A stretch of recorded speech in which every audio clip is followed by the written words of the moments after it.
اور نیچے جو وہ سبسکرائب کا بٹن ہے نا اس کو ہٹ کرو، جلدی سے کرو سبسکرائب۔ بسم اللہ الرحمن الرحیم۔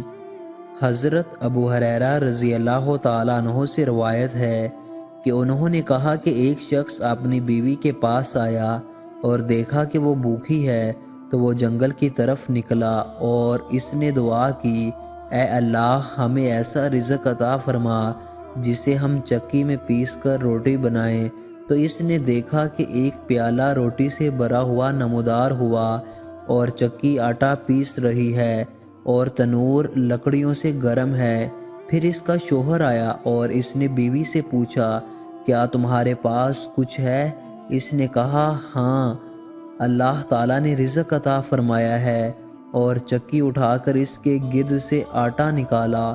اس شخص نے اس کا تذکرہ حضور نبی کریم صلی اللہ علیہ وآلہ وسلم سے کیا۔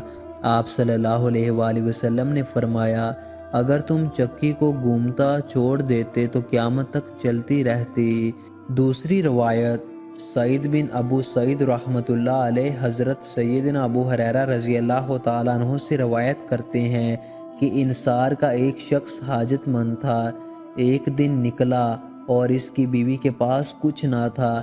اس کی بیوی نے کہا کہ کاش کہ میری اپنی چکی پیستی اور میرے تنور میں جلانے کے لیے لکڑیاں ہوتی، اور میرا ہمسایہ چکی کی آواز سنتے اور دھوئیں کو دیکھ کر گمان کرتے کہ ہمارے پاس کھانا ہے اور ہماری محتاجی کی حالت نہیں ہے۔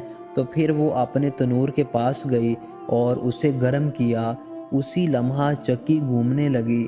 اس کے شوہر نے آ کر چکی کی آواز سنی تو اس نے پوچھا، کیا پیس رہی ہو؟ اس کی بیوی نے سارا واقعہ بیان کیا۔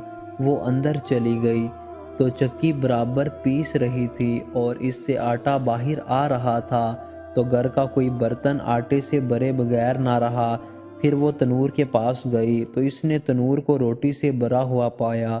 اس کے بعد اس کا شوہر نبی کریم صلی اللہ علیہ وآلہ وسلم کی خدمت میں آیا۔ اس نے سارا حال عرض کیا۔ آپ صلی اللہ علیہ وآلہ وسلم نے پوچھا، پھر تم چکی کے ساتھ کیا کیا؟ اس نے کہا کہ میری بیوی نے چکی کو اٹھا کر صاف کر دیا۔ فرمایا، اگر تم چکی کو اپنے حال پر چھوڑ دیتے تو وہ تمہاری زندگی بھر اسی طرح چلتی رہتی۔